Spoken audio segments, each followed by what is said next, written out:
What's up guys, my name is Ace, and welcome back to another gun guide. This is the series where I go into great detail with all of the stats as well as some excellent attachment combinations for every gun in Modern Warfare 2. And in today's episode, we're going to be moving on to the Lockwood 300 shotgun. And starting it off as always, let's have a look at the shotgun range comparison. And as we can see here, our effectively guaranteed one-shot kill potential, where you don't have to be super precise with your shots. This is around 6 meters, which is actually the best in the shotgun category. And our one-shot kill potential, assuming we get aimed down sight and we're maximizing the number of pellets we hit, this will extend all the way out to about 14 meters, which again is the best in the shotgun category. As for our rate of fire, this is 171 rounds per minute, which is actually pretty quick, but of course you only get 2 shots before you need to reload, so that is a big limiting factor there. But assuming we do get a 2-shot kill with this, our time to kill is fairly slow at 351 milliseconds, so more often than not you really want to hit that 1-shot kill, but sometimes it will take you the 2nd shot. Then when we have a look at Hipfire, the Lockwood isn't really great in this area compared to some of the other shotguns like the Bryson shotguns. And it's really worth noting, when you aim down sight, your spread tightens up more than any of the other shotguns in the game, and therefore, if you are stretching your ranges out at all, it's definitely in your best interest to try to get aim down sight, with the Lockwood especially.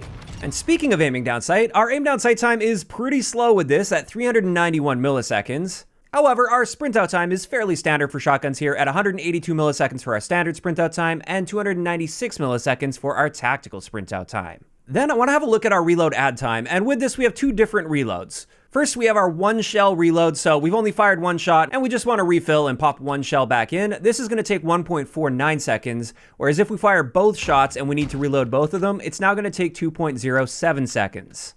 So if you feel you've got the time, it's often in your best interest to just pop that single shell in, but honestly it's not going to take you that much longer to reload 2 shells compared to 1. And then finally, for the base stats of this shotgun, we have our mobility stats, and unfortunately the Lockwood 300 is the slowest across the board in the shotgun category, so it definitely doesn't excel in this area. Although I should point out that that's just compared to the other shotguns in the game. In general, shotguns have great mobility in this game, so you're still going to be moving a lot faster than like an assault rifle or LMG, for instance. And with that, that pretty much covers it for the base stats of this gun. There's not too much detail to mention here. Now let's move into the attachments, where all of the interesting things happen with shotguns. And first up, let's have a look at our barrel attachments and how they impact our ranges. And as we can see here, the first barrel will increase our range by 19%, which is a great boost. The third barrel doesn't do anything, and then finally that 11-inch Bryson special barrel will be reducing our ranges by 8%. Now on top of this, I did want to point out a bunch of the muzzle attachments will also affect our range, so I wanted to have a look at many of those that will affect our ranges. And as you can see there, they range from a 2% boost to our range all the way up to a 14% boost. And I also included how they impact our aim down sight time as well as the barrels in this particular graphic, because that is a fairly important stat with the Lockwood especially, because you typically want to get aimed down sight unless you're in fairly close quarter situations. Now, another really important stat with the Lockwood is how tight can we get that aim down sight pellet spread. So let's have a look at all of the attachments that state that they improve our pellet spread. And with this, you can see there's a varying rate with the barrels. The best one here is once again that first barrel that also gives us the best range boost. That's at 812 barrel. And this tightens our spread by roughly 35% based on my hand testing. But then on top of that, we have 3 different chokes that will tighten up our aim down sight spread. And it appears the best one in this case is the X10 V2. However, all 3 of these are great at reducing that aim down sight pellet spread, so you really can't go wrong with any of them. Now finally, for the non-ammunition attachments at least, I did want to look at the attachments that improve our sprint out time, because this is a very important stat for shotguns. You're typically going to be like sprinting into a fight, and you just want to get your shot off as quick as possible. That's effectively going to equal your time to kill. And with this, we have 5 laser attachments that improve our sprint out time, so that's great to know. And then on top of that, we only have 1 stock attachment that improves sprint out, and this is the Heist Stock mod. And this one gives us by far the best benefit to sprint out time. It actually improves our standard sprint out time by 46 milliseconds, which is excellent. And then finally, for the attachment breakdown on the Lockwood 300, let's have a look at the 3 different ammo types. And these are pretty standard for shotguns. We have Dragon's Breath, Slug, as well as the Explosive Slug. And let's start this off with Dragon's Breath. With this one, we do see a very slight improvement to our one-shot kill potentials, with both only hitting 3 pellets as well as the overall potential if we're aimed down sight and hitting as many pellets as possible. But this will be countered to some degree by players that are using Bomb Squad. It's hard to quantify this because Bomb Squad appears to work different in custom games versus public matches in at least some cases. But I've definitely noticed when I try Dragon's Breath in a public match environment, it is less consistent overall if I'm running into a lot of people using Bomb Squad, and oftentimes I'd rather not be using Dragon's Breath when fighting against a lot of Bomb Squad users. Then after that, let's have a look at the Slug, and the Slug is an amazing attachment on the Lockwood. I'd actually argue that this is one of the best shotguns to be using slugs on, largely because that aim down sight spread is tightened up by default so much with the Lockwood, and therefore you actually get a pretty accurate shot with the Slug.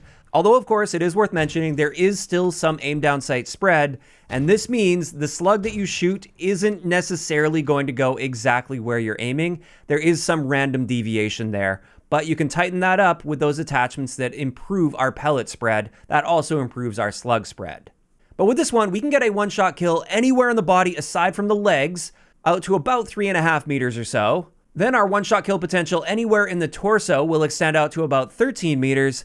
And then finally, our upper torso one-shot kill potential extends way off the charts here, all the way to 44 meters, which is very impressive.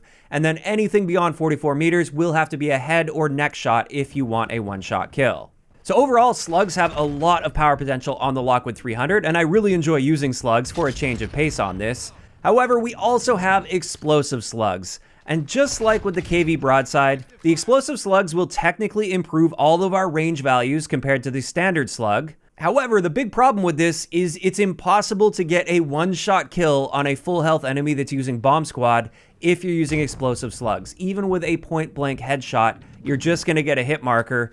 And as a result, I just avoid these entirely because one single Bomb Squad user can completely throw you off in a match if you're trying to use these explosive slugs. And with that, that's finally going to wrap it up for the breakdown of the Lockwood 300. Now let's move into some excellent attachment combinations that I've got for you guys here.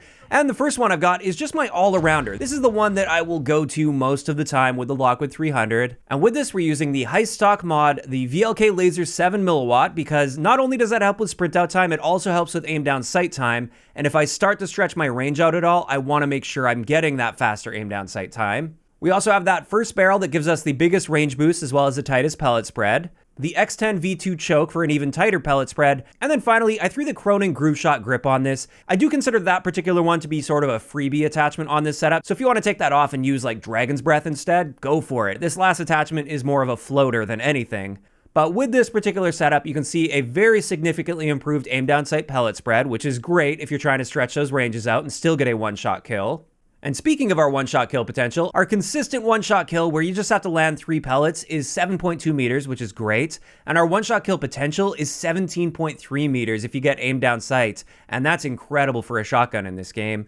And then our max hit potential is 33 meters, which is also pretty impressive for a shotgun here. Now, unfortunately, our aim down sight time is still pretty slow with this at 417 milliseconds. So I'm not going to aim down sight in every situation, just the ones where I feel like I really need to stretch it. And one of the best things about this setup is our sprint out time is incredibly fast at 120 milliseconds. So you don't have to worry about sprinting around the map and running into somebody. You can get that initial shot off very, very quickly coming out of sprint.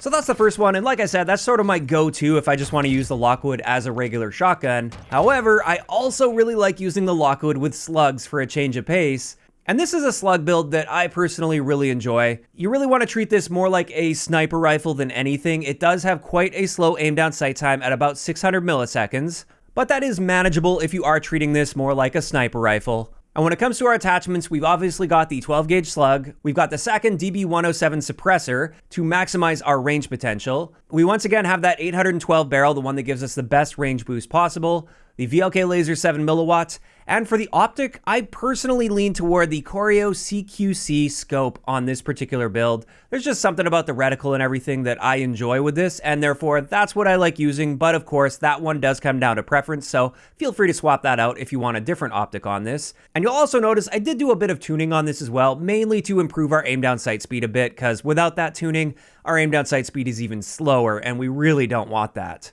But as you can see on the bottom left there, our aim down sight spread at 25 meters is very noticeably improved with this particular setup. And then when it comes to our ranges, our torso one-shot kill potential is 17.6 meters, which is great. And our upper torso one-shot kill potential is 58 meters, which is going to cover nearly every effective line of sight on the 6v6 maps in this game. And overall with this one, you're definitely going to want to slow down a bit. Again, treat this much more like a sniper rifle than anything. And it's great for getting those long shot camos or just for fun to pick people off at longer ranges and have them question how they just got killed by a shotgun. And with that, that's gonna wrap it up for today's gun guide on the Lockwood 300 shotgun. As for my thoughts on this, I actually really like it. I like the way that it's currently balanced in the game. I don't think it's way too overpowered or too easy to use compared to its counterpart in Modern Warfare 2019. That was often a problem shotgun, but in this game, I feel like they've got it balanced really nicely, where if you're hip firing a little too much when you start to stretch the range, you're not gonna hit your target effectively, but if you can get aim down sight with a fairly slow aim down sight time, then you can really improve that consistency and you can reach out pretty far to get your kills. But it doesn't feel like you're getting free kills out of that. It feels like you have to actually earn it by making sure that you're getting aim down sight in the appropriate situations. So in general, I feel like they've got this in a perfect place right now, and I'm very happy with the Lockwood 300. Now, of course, those are just my thoughts on the Lockwood, and I'd love to hear what you guys think about this in the comments down below. And also, if you guys have missed any of the previous episodes of Gun Guides, I will leave a link to the playlist in the description of the video. If you guys enjoyed this one, a like rating is always appreciated, and don't forget to subscribe for more if you haven't already. I'll talk to you guys next time.